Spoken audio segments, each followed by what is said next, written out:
সারা জীবন আপনাকে দিতে হবে। আপনি সারা জীবন এর মাসুল দিতে হবে। কেন আপনি এই যে 500 টাকার বিনিময়ে বিক্রি হয়ে গেলেন, আপনি 200 টাকার বিনিময়ে বিক্রি হয়ে গেলেন, এরকম কখনোই করবেন না। এরকম করলে আপনি এর মাসুল, আপনি মনে করছেন যে না আপনার কোনো সমস্যা হবে না, আপনার কিছু হবে না, এটা কখনই হবে না।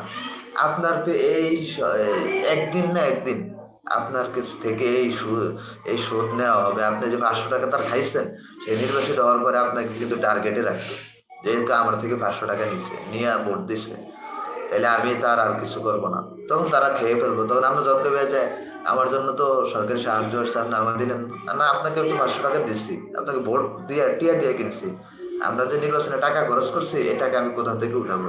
আমি তো এগুলো বেচে কিনলেই উঠাইতে হইব, এগুলো খাইয়ে আমি উঠাইতে হইব। তখন আর আপনার কিছু বলার থাকবে না। কাজে আমাকে 500 টাকা 1000 টাকা আপনাদের কাছে কিছু না। আপনি নির্বাচনের আগে শুধু শুধু কেন 500 টাকা খেয়ে আপনি ভোটটা বিক্রি করে দিতেছেন, নিজের ইমান নিজের আখলাখ বিক্রি করে দিতেছেন? এটা কখনই করবেন না। অবশ্যই আমরা কারো কাছ থেকে 1 কাপ চা